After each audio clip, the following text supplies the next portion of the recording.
The wind howled across the desert cliffs, as if warning him to turn back. But the man in the worn leather jacket kept walking, every heavy step kicking dust into the dying sunset. His boots scuffed the earth like they had a score to settle, and the faded patch on his back, once a symbol of loyalty, now a mark of exile, caught the last sliver of daylight. He stood alone at the edge of the hidden mountain bar, the place he once called home, staring at the shadowed faces gathering at the doorway. It had been 5 long years since they banished him. Now he was back, and what happened next would change all of them forever.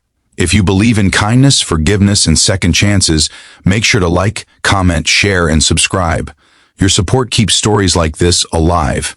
He stood still for a moment, letting the memories hit him harder than any punch he'd ever taken. This bar wasn't just a bar. It was where he learned to ride, where he learned to fight, where he learned what loyalty meant. But it was also where he lost everything. The night they cast him out, he'd been bleeding from the ribs and begging them to believe him. But trust once broken is a shattering thing. They didn't want proof, just someone to blame, and he became the convenient target. He left that night with nothing but the roar of engines behind him and the burning reminder that family doesn't always stay family. Walking toward the old wooden building now felt like trudging straight into a storm of ghosts.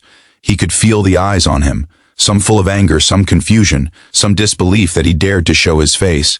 These were men he once rode hundreds of miles with, men he fought beside, men who once raised glasses with him under these same flickering bar lights. He remembered laughter in the air, engines rumbling like thunder, and promises made over spilled whiskey. But betrayal, even when misunderstood, buries everything else.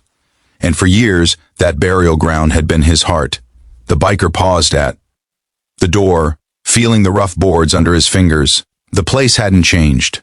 The same rusted neon sign buzzed weakly, the same old posters still peeled along the walls, and the same heavy smell of gasoline, smoke, and wood hung thick in the air. But he had changed. 5 years of solitude will bend a man until he either breaks or learns to stand again. He had learned to stand, not with the fire of a reckless rider, but with the quiet strength of someone who had crawled through regret and come out on the other side. Inside, the tension was sharp enough to slice. The men gathered in a half circle, ready for conflict, their bodies tight like coiled springs. He didn't blame them. He would have reacted the same once, but he wasn't here for revenge or redemption. He was here for truth. The truth he uncovered far too late. The truth that the man who framed him for the theft that got him exiled had confessed on his deathbed.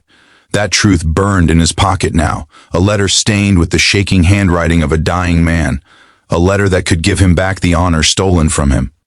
But as he stepped inside, the letter felt almost insignificant compared to the crushing weight of the moment.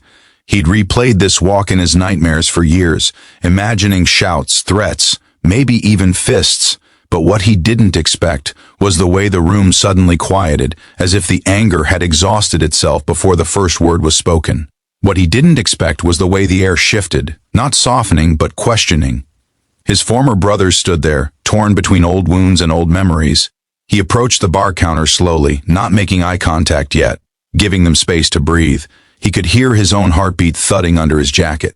When he finally turned, the look on his face wasn't one of defiance or fear. It was the expression of a man who had carried too much weight for too long. Something in that softened the room.